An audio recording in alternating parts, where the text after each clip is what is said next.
Salut à tous, bienvenue sur la chaîne Foot Vision. Aujourd'hui au programme, on va vous présenter les 23 joueurs qu'on sélectionnerait pour cette Coupe du Monde 2026 qui approche à très très grands pas. Tout d'abord, trois pays hôtes, un format inédit et une nouvelle génération de talents français prêts à s'imposer sur la scène mondiale. Dans les cages, difficile de ne pas commencer par Mike Maignan. Depuis la retraite du Coulouris, il s'est imposé naturellement comme le numéro 1 avec son calme, son autorité et sa régularité en club avec Milan. Il ne faut surtout pas oublier ces 36 sélections, oui déjà en équipe de France, ce qui montre la confiance que Didier Deschamps apporte à ce joueur. En numéro 2, Lucas Chevalier mérite tout de même sa place après une bonne aventure lilloise. Il s'est engagé avec Paris avec l'envie de devenir le meilleur gardien français. Malgré 0 apparition en équipe de France actuellement, il a su prouver en Ligue des Champions qu'il avait le niveau pour intégrer cette équipe. Enfin, Brice Samba complète notre trio de gardiens. Il est expérimenté, constant et respecté dans le vestiaire. Il offre une vraie sécurité en cas de besoin. En défense, on retrouve une base solide, jeune, mais déjà expérimentée. À gauche, Théo Hernandez reste un titulaire évident. Sa puissance et sa vitesse et sa capacité à se projeter font de lui une arme offensive précieuse, avec déjà 40 sélections, avec 3 buts. Sa doublure, Luca Digne, apporte lui de l'expérience et une vraie fiabilité défensive utile pour gérer les temps faibles. Avec ses 54 sélections et sa patte gauche magnifique, qui apporte une touche vraiment offensive à cette équipe de France. On se rappelle tous de son coup franc contre l'Italie en Ligue des Nations qui a fini rentré, mais c'était le gardien adverse qui l'a mis en contre son camp. Alors tout d'abord, pour ce qui est de la défense centrale, on a décidé de garder Dayo Upamecano, le défenseur bavarois, s'impose tout naturellement comme un leader du vestiaire. Il combine un impact physique, de vitesse et d'expérience internationale, de par sa puissance et son gabarit très imposant. Pour compléter cette charge centrale assez connue, on a choisi le très très jeune défenseur d'Arsenal, William Saliba, car il impressionne de par sa régularité à Arsenal, sobre, propre, il dégage une grande sérénité dans toutes ses interventions. C'est un des meilleurs à son poste actuellement. Voir le meilleur. Voire le meilleur. Et pour terminer, on a choisi de garder Ibrahima Konaté qui complète ce trio. Puissant, discipliné, il offre une très très bonne alternative, solide à Upamecano. Et pour la petite statistique, ils sont encore invaincus quand les deux anciens joueurs de Leipzig sont alignés ensemble. Donc ça montre que c'est vraiment une charnière très très compétitive. Sur le côté droit, Jules Koundé reste un choix fiable, capable de s'adapter aussi bien dans l'axe qu'en latéral. Sa polyvalence rentre parfaitement dans le système de Didier Deschamps de par de ses qualités défensives mais aussi offensives. Actuellement, un des meilleurs à son poste. Benjamin Pavard est notre deuxième défenseur droit. Il garde sa place grâce à son expérience des grandes compétitions, son sens tactique, mais surtout par son profil offensif. On se rappelle tous de sa volée en 2018 contre l'Argentine qui a bluffé Évidemment. toute la France. Évidemment, meilleur but de la Coupe du Monde. Et pour finir, les défenseurs Malo Gusto représentent la relève à Chelsea et montrent chaque semaine son talent, sa maturité et ses qualités sont essentielles à ce niveau. Pour commencer cette liste de milieu, l'équipe de France dispose d'une richesse exceptionnelle. Tout d'abord, Aurélien Tchouaméni s'impose comme le cœur du milieu. Son intelligence tactique, sa rigueur et sa qualité de relance et de passe, surtout à ne pas oublier, sont indispensables à l'équipe du groupe. Avec ses 43 sélections en équipe de France, il a pu prouver toutes ses qualités et montre que Didier Deschamps a une confiance absolue en ce joueur.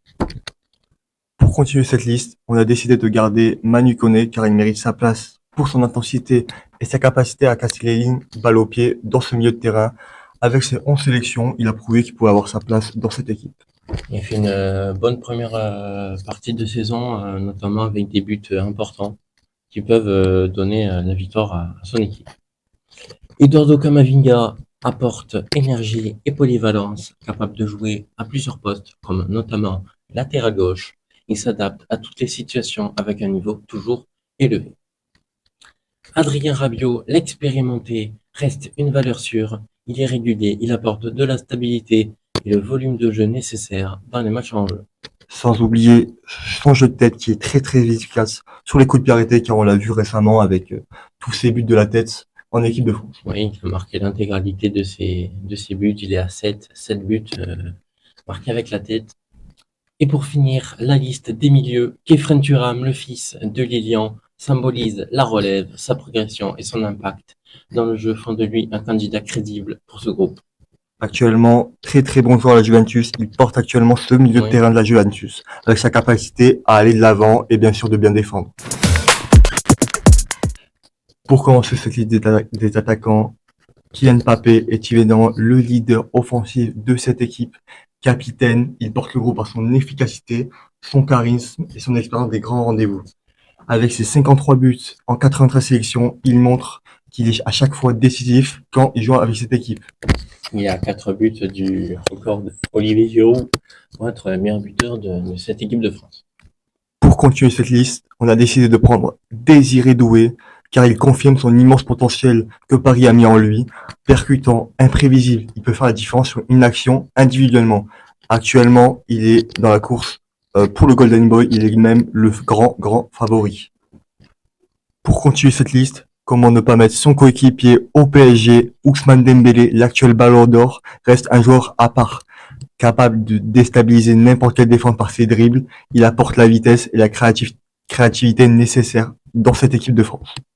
Ryan Cherki, le tout jeune appelé en équipe de France, apporte une touche de créativité unique, capable de débloquer un match par une passe ou un dribble. Il représente cette génération talentueuse, on se rappelle bien évidemment de son but contre l'Espagne en Ligue des Nations, sa volée sublime. Hugo Ekitike complète le secteur offensif, jeune, mobile, efficace, offre un profil différent entre pivot et attaquant moderne. Il est sur une bonne lancée avec Liverpool. Actuellement, souvent buteur, Ouais. sauf que son équipe ne suit pas trop actuellement. Mais on a confiance en ce joueur. Il a prouvé déjà au dernier rassemblement qu'il avait le niveau pour intégrer totalement cette équipe. Michael Olise fait partie des grands espoirs du football européen. Technique, intelligent, peut devenir une véritable option offensive. Et oui, actuellement, avec le Bayern Munich, il est en pétard avec son duo avec Harry Kane qui effraie toutes les défenses en Allemagne. Et pour terminer cette liste, le frère de Khéphren Thuram, Marcus Thuram, continue d'impressionner par sa régularité et son impact collectif. Il incarne parfaitement l'esprit de travail et de sacrifice. Malgré son manque d'impact actuel en équipe de France, il a prouvé avec l'Inter qu'il pouvait avoir un très très bon niveau, surtout en Ligue des Champions dans les grands moments. Voici la fin de cette liste avec ces 23 joueurs. Ces 23 joueurs représentent un mélange d'expérience, de jeunesse, de puissance, mais aussi de technique. Ce groupe incarne la continuité, mais aussi le renouveau du football français actuel.